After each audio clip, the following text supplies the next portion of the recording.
TV Sintonia, a TV que passa você.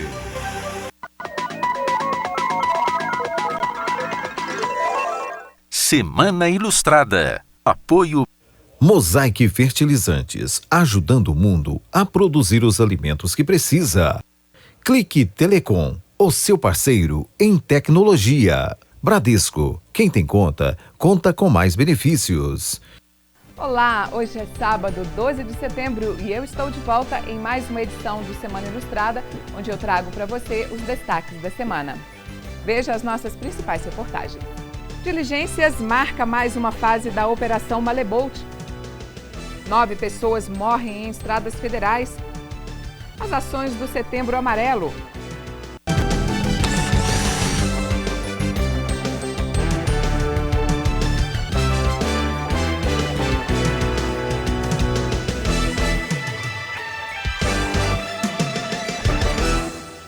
Fim do preconceito com doenças mentais como ansiedade e depressão é fundamental para a prevenção ao suicídio. A afirmação é um dos alertas da campanha Setembro, que acontece este mês. Quem passou pelo centro de Araxá no dia 10 de setembro percebeu os tons de amarelo nos balões decorados no estacionamento da Igreja Matriz de São Domingos.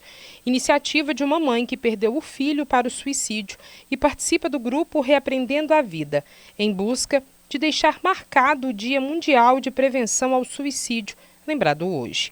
Ao diminuir o preconceito com essas doenças e o tabu sobre o assunto, pessoas que estão passando por algum sofrimento se sentem mais à vontade para procurar ajuda e ter um diagnóstico adequado, prevenindo possíveis tentativas de suicídio.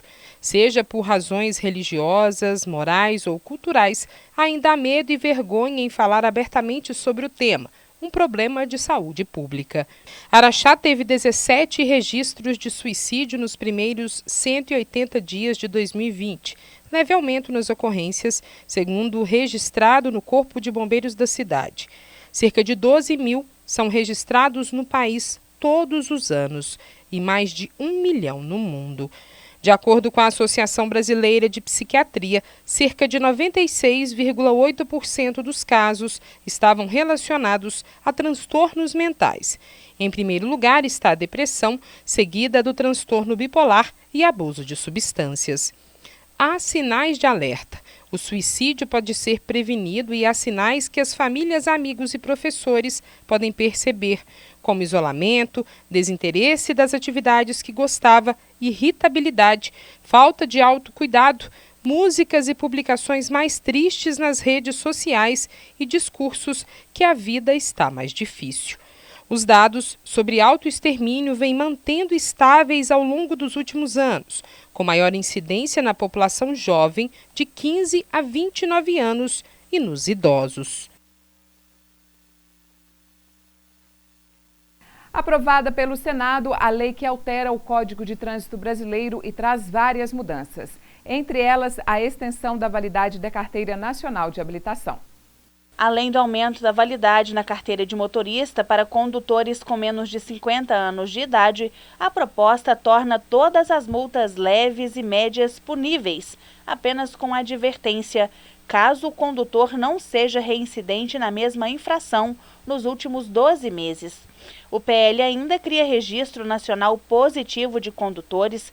Esse registro fará uma espécie de listagem de bons motoristas. O projeto também passa a exigir o transporte de crianças menores de 10 anos e com menos de 1,45 m nas cadeirinhas, que sejam adequadas à sua faixa etária. O projeto original abrandava a multa por descumprimento da regra, mas o texto aprovado resgatou a condição de gravíssima da infração. Outro destaque é a alteração da Lei do Farol Baixo. O PL aprovado determina que ela somente se aplique aos casos de rodovias de pistas simples e exige que os veículos novos sejam fabricados com luzes de rodagem diurna. Um dos pontos polêmicos que foi alvo de críticas de vários senadores está no trecho que aumenta o limite de pontos na carteira para suspensão do direito de dirigir. Hoje, a suspensão é de 20 pontos. O texto aumenta para 40 no caso de condutores profissionais, independente do tipo de infração cometida. Para os demais condutores, estabelece critérios a depender do número de infrações gravíssimas cometidas. Caso não tenham nenhuma, o limite será também de 40 pontos. O texto ainda retorna para a Câmara dos Deputados. O percentual de famílias endividadas e inadimplentes aumentou em agosto deste ano. O endividamento atingiu 67,5% das famílias brasileiras. De acordo com a CNC, embora estejam mais endividadas, as famílias reduziram parcela média de renda comprometida com dívidas em agosto.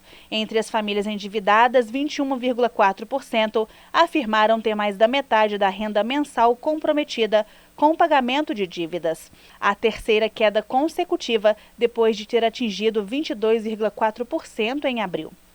Já a inadimplência chegou a 26,7% das famílias em agosto, percentual superior aos 26,3% de julho deste ano e aos 24,3% de agosto do ano passado. As famílias que não terão condições de pagar suas contas chegou a 12,1%, acima de julho 12% e de agosto do ano passado 9,5%. Ainda de acordo com a pesquisa, as famílias com a maior renda têm aumentado a poupança em detrimento do consumo, principalmente de serviços, mas as famílias com renda mais baixa têm tido mais necessidade de crédito. Futebol. A posição de goleiro é a que mais necessita de prática em uma partida. Em Araxá tem uma academia que prepara profissionais para evitar que a rede balance a favor do adversário. Não é simplesmente segurar a bola, até para cair sem lesionar o corpo. Tem técnica. Esse jeitinho certo eles têm procurado aqui. Cadu tem 12 anos e sonha alto desde já. E meu sonho é ser goleira e eu sempre vim cara para treinar, melhorar, para quando me der uma chance de virar profissional, eu vim bem, porque o treinamento aqui é muito bom. E aqui eu posso estar aprendendo muitas coisas, porque nas outras escolinhas que eu treinava era só goleiro de linha, não aprendia muito, mas aqui eu estou aprendendo muito. Ao todo, são 17 goleiros profissionalizando na posição mais exigente em uma partida de futebol. Aprimoramento que o Ítalo busca enquanto os campeonatos não retomam. Que a gente faz o que a gente gosta e auxilia na perca de peso. E também, como a gente sempre aprendeu a jogar do jeito da gente, a gente busca melhorar e fazer as coisas certas. A gente, quando aprende por jeito próprio, a gente não aprende do jeito certo. E aqui, treinando com o Ricardo e com o Guilherme, eles ensinam a forma certa, a técnica certa para a gente, para estar fazendo as coisas certas na hora do jogo. Entre as grandes referências, aqueles que são os primeiros a entrar em campo e os últimos a sair. O treinamento é fundamental, seja para aquele goleiro de final de semana ou para um goleiro de Copa do Mundo. Essas técnicas são fundamentais, independente de você querer ser o camisa 1 ou o camisa 12. E cada um deles busca aqui exatamente esse aprimoramento. Repetem fundamentos para não errar na hora da partida. A Academia de Goleiros repassa a experiência dos preparadores para as turmas, com uma exigência a mais durante a pandemia. As técnicas goleiros a gente na escolinha Academia de Goleiros Camisa 12 aqui de Araxá, a gente trabalha essa técnica, entrada no goleiro, fazer a entrada certinho, é a caída lateral, é o salto que o goleiro tem que fazer, entendeu? Para pegar essa bola, é uma bola alçada que o goleiro tem que sair da área para pegar essa bola, entendeu? É tudo isso que os goleiros de time grande fazem, a gente ensina aqui, a gente está ensinando aqui, tem muitos goleiros que já sabem fazer isso, mas só que a gente vai aprimorando, né?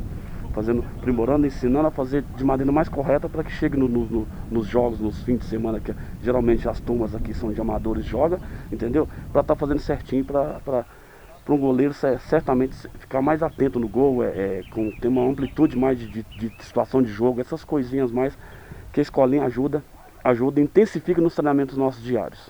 Almejando entrar em um time no futuro próximo, Anderson, que sempre brincou no gol, nutre a paixão pelo futebol. A escolha por ser goleiro vem Deus pequeno. Eu nunca tive habilidade com o pé e sempre gostei muito do esporte. E quando a gente ia brincar, a vaga que sobrava era no gol. Então fui tomando gosto pela posição e hoje eu estou aqui tentando aprender, melhorar mais um pouco. E quem sabe um dia disputar algum campeonato, alguma coisa pelo convite. Parceria feita entre os instrutores Ricardo e Guilherme e a diretoria do Vila Nova. Isso acho que era uma falta que tinha em Araxá e a gente tinha esse projeto aí, eu procurei o Ricardo, ele tem o sobrinho dele, o Guilherme, e a gente trouxe, eles montou a escolinha e a gente cedendo o espaço aqui no Vila. Então, no começo ele achou que até não ia dificuldade, mas foi bem sucedido e hoje ele está com uma base muito boa. A gente esperando mais aumentar, principalmente a hora que passar essa pandemia, que a gente espera que, se Deus quiser, com mais rápido, que aí vai aumentar principalmente para as crianças, que a gente já teve uma conversa com os outros escolinhas que não tem, eles têm a intenção de trazer para fazer o trabalho aqui também. A Semana Brasil 2020 continua até o próximo dia 13 de setembro com descontos. A promoção reúne diversos segmentos de lojas de Araxá, desenvolvida para aquecer as vendas no período em que se comemora a independência do país. A Semana Brasil foi criada, pelo governo federal para estimular as vendas nesse mês de setembro. Então está aí uma oportunidade, das empresas fazerem as suas promoções, fazerem a sua decoração, interna das lojas para estimular as vendas, e além de estimular a venda, criar novos clientes, atrair novos clientes. Como que foi o ano passado em Araxá? Pois é, o ano passado nós tivemos, a nível de Araxá e a nível Brasil, um incremento de 11% nas vendas do comércio varejista. E o comércio online, nós tivemos um aumento de 41% nas vendas. E esse ano qual que é a projeção de aumento nesses 10 dias? É difícil a gente precisar pela situação da economia que nós estamos vivenciando, Mas a expectativa é boa, a gente tem que pensar positivo, imaginando que o comércio, vai ser correspondido. Quem pode aderir a essa iniciativa? Qualquer empresa que pode aderir, qualquer ramo, Ele é bem amplo, comércio, turismo, atacado, serviços, então assim, é bem amplo, é bem aberto para todas as empresas, participarem. É só entrar no site do governo federal, não é obrigatório, mas é importante o governo saber quantas empresas que estão participando. O ano passado foram 14 mil empresas.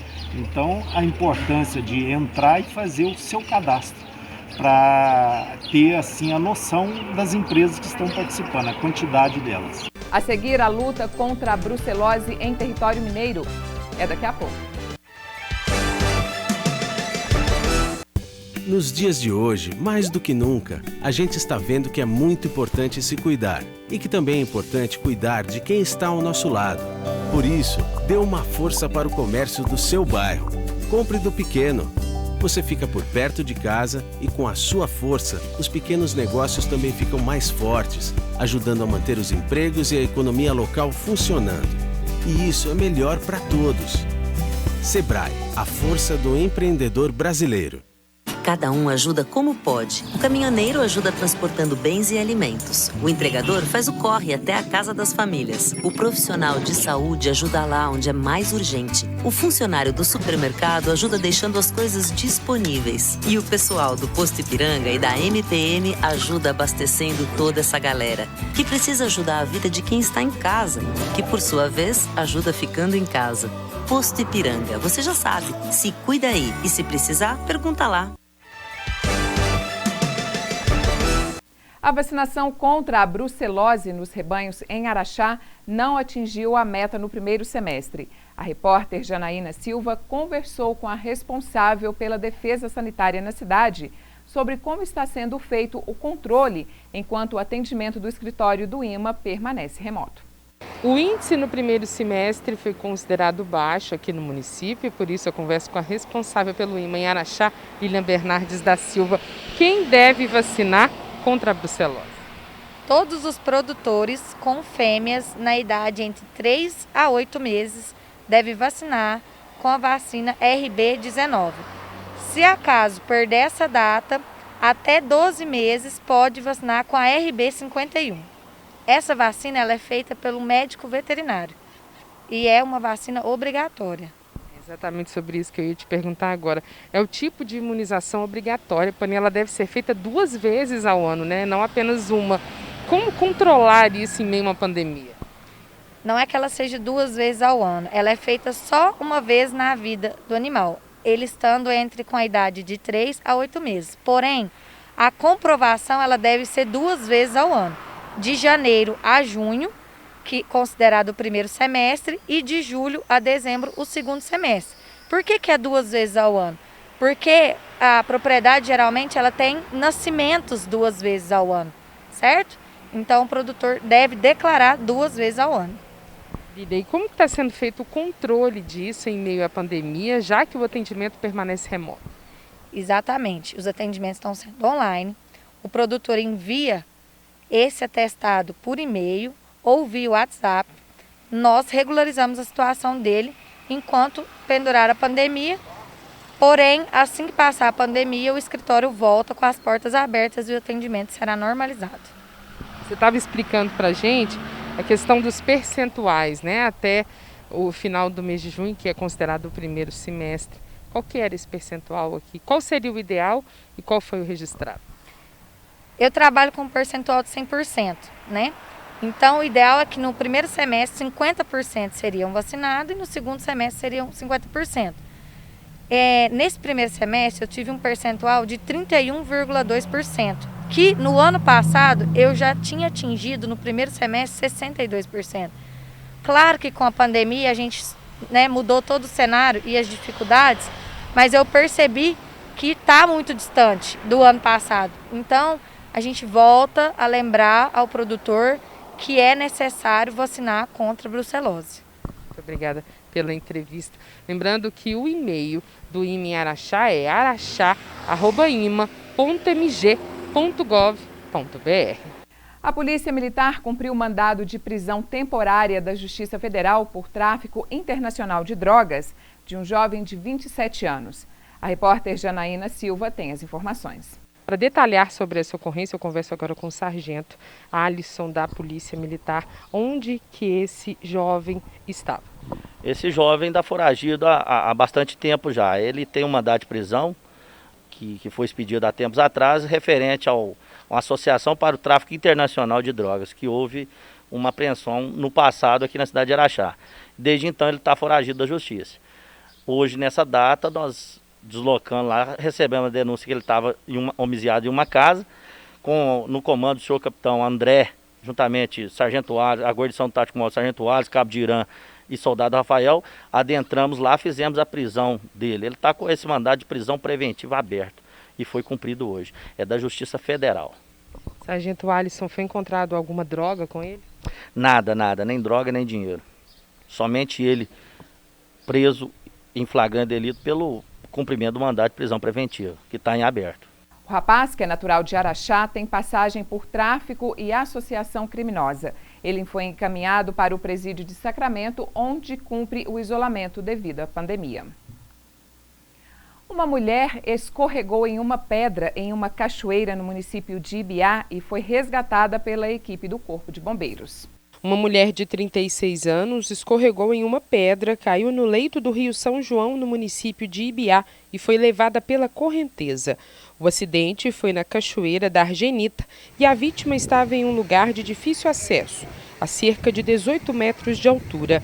A mulher estava consciente e orientada, segundo o Corpo de Bombeiros, apresentando escoriações nos membros e tronco. Com o uso de técnicas de salvamento em altura e equipamentos apropriados, ela foi resgatada pelos militares da 2ª Companhia do Corpo de Bombeiros e encaminhada à unidade de pronto atendimento de Araxá. O resgate durou aproximadamente 2 horas. No balanço divulgado pela Polícia Rodoviária Federal, 9 pessoas morreram nas estradas federais que cortam Minas Gerais durante o feriado prolongado da Independência. 122 acidentes foram registrados nos 4 dias da operação. Ao longo do feriado prolongado, 2.064 veículos foram fiscalizados. Em 2019, o Dia da Independência caiu em um sábado, portanto, não há dados comparativos. O movimento teve acréscimo no final da tarde e noite da sexta-feira, 4 de setembro, durante todo o sábado e no retorno para casa no dia 7 de setembro. A PRF registrou de sexta até o dia 7, 122 acidentes nas rodovias que resultaram em 160 feridos e 9 mortos. As fiscalizações realizadas por policiais rodoviários federais flagraram 4 condutores sob efeito de álcool e 517 pessoas que não usavam cinto de segurança, sendo 410 condutores, 96 passageiros e 11 crianças sem cadeirinha. Foram flagradas 471 ultrapassagens indevidas. No balanço da Operação Independência 2020, que encerrou às 23 horas e 59 minutos no dia do feriado, o objetivo alcançado foi reduzir a gravidade de acidentes no trânsito e aumento na percepção de segurança nas rodovias federais. Houve um reforço ostensivo nas fiscalizações, priorizando pontos e horários estratégicos onde há ocorrência de acidentes graves e criminalidade, conforme apontam estatísticas do órgão.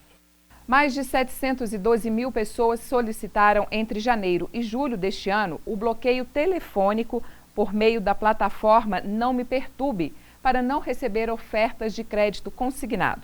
Minas Gerais é o terceiro estado com maior número de pedidos. O sistema de autorregulação também monitora as reclamações de oferta inadequada do produto. Entre janeiro e julho, 69 correspondentes bancários foram advertidos. Nos casos em que houve reincidência, os agentes tiveram suas atividades suspensas por 5, 10 ou 20 dias. Além de advertências e suspensões, a autorregulação prevê o cancelamento da autorização para que o correspondente ofereça crédito consignado em nome dos bancos. Os que não aplicarem as sanções poderão ser multados por conduta omissa, cujos valores variam de R$ 45 mil até R$ 1 milhão. As multas arrecadadas serão destinadas a projetos de educação financeira. De acordo com a FEBRABAN, a adesão à autorregulação do crédito consignado é voluntária por parte dos bancos e reflete o compromisso com o consumidor e com o aperfeiçoamento da oferta do produto. As signatárias assumem a responsabilidade de respeitar as diretrizes que asseguram a melhoria da qualidade, transparência e segurança nos processos de oferta, contratação e portabilidade do crédito consignado. Você vai ver daqui a pouco os desdobramentos da Operação Malebolt. O Semana Ilustrada volta já. O crime de abuso sexual contra crianças e adolescentes é cruel. As consequências para quem sofre abuso são graves e duram a vida inteira. O abusador é um monstro e deve ser afastado para a cadeia. E quem se omite em denunciar pode receber a mesma punição pelo crime. Nessa quarentena, não seja responsável pelo sofrimento de uma criança. Ao sinal de violência, denuncie. Todos contra a violência infanto-juvenil. Realização Centro Júlio Dário. 2020 tem sido um ano cheio de desafios, mas não podemos descuidar da democracia. Afinal, é ano de eleições municipais e a Justiça Eleitoral trabalha para garantir o seu direito de votar, cumprindo as orientações de distanciamento social. Acesse www.justiçaeleitoral.jus.br/atendimento e saiba como usar o novo serviço de atendimento remoto. Você pode tirar, transferir ou regularizar o seu título e ficar com tudo pronto para votar. Seu voto tem poder. A Polícia Civil de Araxá prendeu esta semana um homem de 41 anos investigado por múltiplos crimes de estelionato cometidos no final do ano passado, referente a pacotes de viagens vendidos com destino a Cabo Frio. Na época, as viagens não aconteceram, o que gerou danos patrimoniais e vantagem de obtenção ilícita pelo investigado. Ele foi pego em Goiânia e deverá ser transferido para Araxá. Um levantamento elaborado pelo Serviço Brasileiro de Apoio às Micro e Pequenas Empresas, o SEBRAE, mostra que 6,7% dos donos de bares e restaurantes decidiram encerrar o negócio permanentemente por causa da crise causada pela pandemia da Covid-19.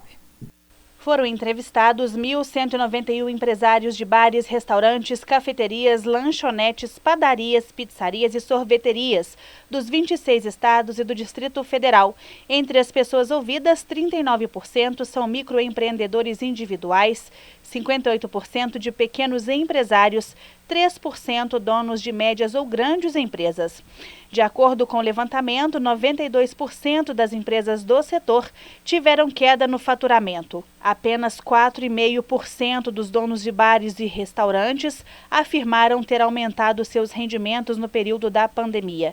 Segundo a pesquisa, 18,5% dos donos entrevistados tiveram que demitir funcionários de carteira assinada.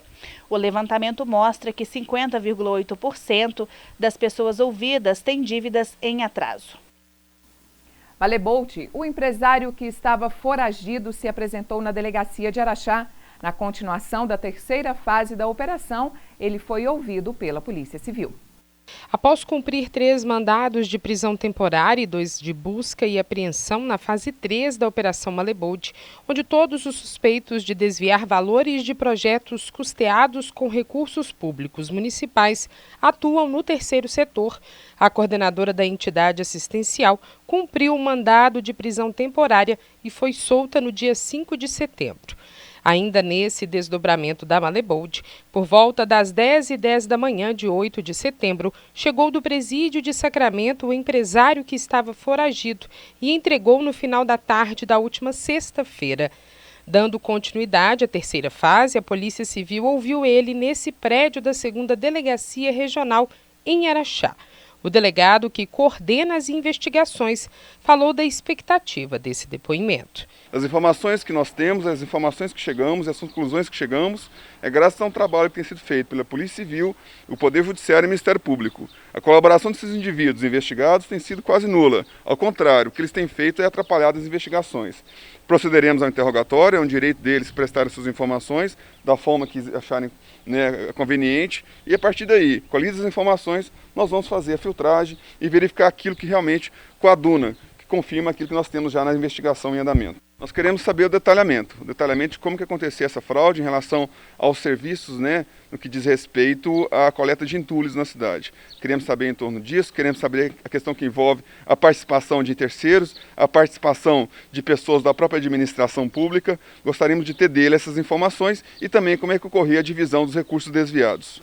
Os 2 contratos em que o empresário teve participação renderam R$800 mil aproximadamente. Um deles, o de menor valor, é de serviços de transporte. O outro é relacionado ao recolhimento de entulhos e combate ao Aedes aegypti. Após o interrogatório, que durou 90 minutos, algumas das dúvidas sobre como o esquema ocorria foram esclarecidas. Ele informa que executa esse contrato de forma regular, que não há ilicitudes nele. E o outro contrato ele confirmou realmente que houve fraudes relacionadas à contratação do objeto. Igualmente, delator informou sobre a participação do outro empresário que já se encontra preso preventivamente, indicando que havia ali, sim, elementos que revelavam um procedimento irregular, tanto na execução do trabalho quanto na contratação, como também na execução das atividades do recolhimento de entulho por parte de umas empresas licitantes. Todos os trabalhos que a gente tem feito aqui, nós já encontramos indícios sérios de que o processo de licitação, a abertura do processo de licitação, a sua execução, pode ocorrer vícios, Essa quadrilha, a forma com que essa organização criminosa se estruturou, propiciava, proporcionava a determinados licitantes concorrer com certo privilégio em relação a outros. E também, como aconteceu nesse caso, eventual suspeitas de ajuste entre licitantes. A primeira fase, desencadeada há quase um mês, teve o prazo para finalização prorrogado. Segundo a Polícia Civil de Minas Gerais, alguns procedimentos ainda estão sendo realizados para a finalização do inquérito, motivo pela qual foi pedida a dilação de prazo à Justiça, passando de 4 de setembro para a próxima segunda-feira, dia 14 de setembro. Para além da questão que envolve os contratos da Prefeitura, nós temos uma investigação que vem desde 2015, que envolve o envolvimento dessa pessoa, desse empresário, com entidade de terceiro setor, entidade assistencial. Nós vamos avaliar esse conjunto, se é necessário ou não mantê-lo na situação de preso temporário. E a Polícia Civil enviou uma nota através da Assessoria de Comunicação informando sobre os desdobramentos da operação. A repórter Janaína Silva detalha as informações. A Polícia Civil de Minas Gerais, dentro dos desdobramentos da Operação Malebold, tem realizado diligências no decorrer desta semana para verificar a utilização da máquina pública da Prefeitura Municipal para favorecimento de grupos políticos. Trata-se de um crime eleitoral em que, por meio de solicitação e determinação de um ex-secretário municipal, fichas estariam sendo distribuídas dentro da Secretaria de Ação e Promoção Social para que as pessoas se filiassem a determinada legenda política. De acordo com a assessoria de comunicação da Polícia Civil, esforços estão sendo empreendidos para identificar quais pessoas aderiram ao projeto político, quais foram tentadas, mas se recusaram, e ainda aquelas que insistem dar prosseguimento ao projeto, instaurado em órgãos da administração pública do município. As pessoas investigadas, dentre elas atuais e ex-funcionários públicos do município de Araxá, já foram intimadas e serão ouvidas nos próximos dias. E encerra aqui o Semana Ilustrada. No próximo sábado, eu estou de volta. Tchau!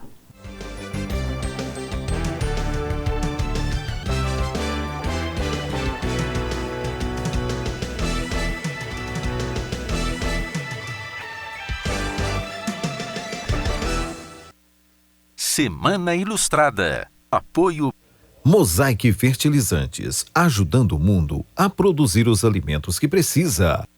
Clique Telecom, o seu parceiro em tecnologia. Bradesco, quem tem conta, conta com mais benefícios. Café Sintonia. Curiosidades.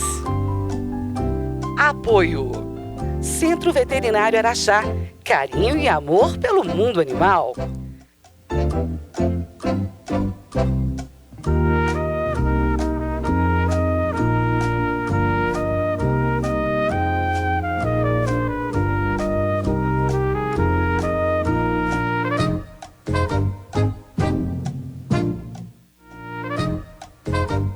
Quem foi presidente Olegário Maciel, que dá nome a uma importante rua de Araxá? Letra A, presidente da Câmara de Araxá. Letra B, presidente da República. Letra C, presidente da província de Minas Gerais.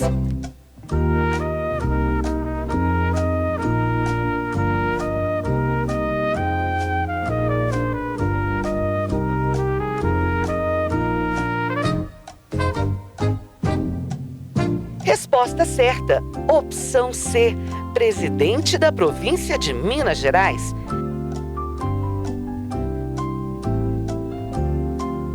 Presidente Olegário Maciel ocupou o cargo de presidente da província de Minas Gerais, cargo de governador, nos períodos de agosto a dezembro de 1924 e de setembro de 1930 a setembro de 1933. Café Sintonia. Curiosidades. Apoio Centro Veterinário Araxá, carinho e amor pelo mundo animal. Café Sintonia.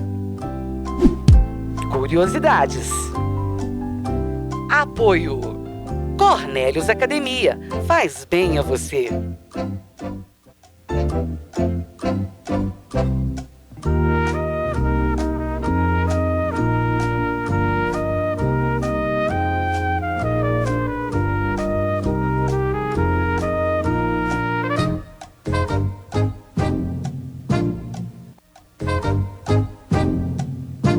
Qual a origem do nome Ganso para o mascote do time do Araxá Esporte Clube? Letra A, por votação dos torcedores. Letra B, inspirado no apelido de um jogador. Letra C, escolha da diretoria do clube.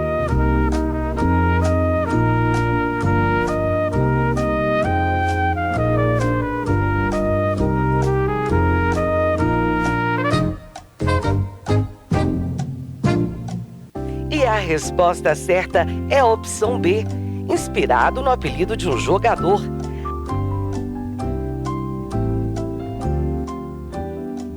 A escolha se deu após o jogador Newton Germano da Silva, conhecido como Ganso, fazer o gol da partida, responsável por elevar o time para a primeira divisão do Campeonato Mineiro em 1967. Café Sintonia. Curiosidades. Apoio. Cornélios Academia. Faz bem a você. Café Sintonia. Curiosidades. Apoio. Cornélios Academia. Faz bem a você.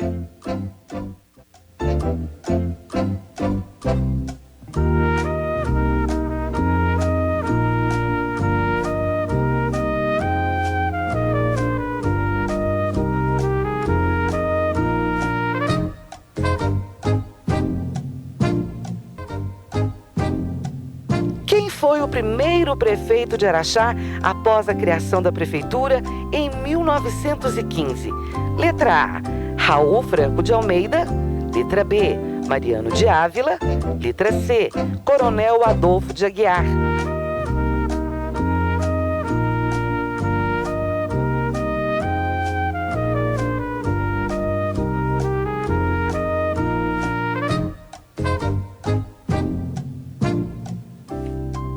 E a resposta certa é a opção A, Raul Franco de Almeida.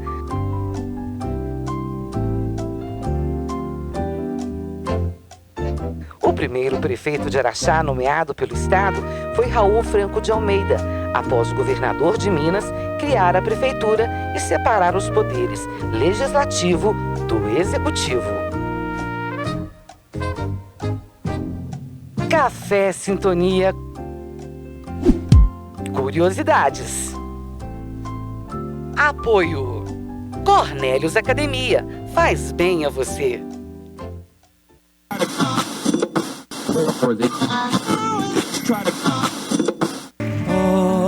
Olho para o céu, tantas estrelas dizendo da imensidão do universo em nós. A força desse amor nos invadiu, com ela veio a paz, toda a beleza de sentir. Na noite do sertão, meu coração só quer bater por ti. Eu me coloco em tuas mãos para sentir todo o carinho que sonhei. Nós somos rainha e rei.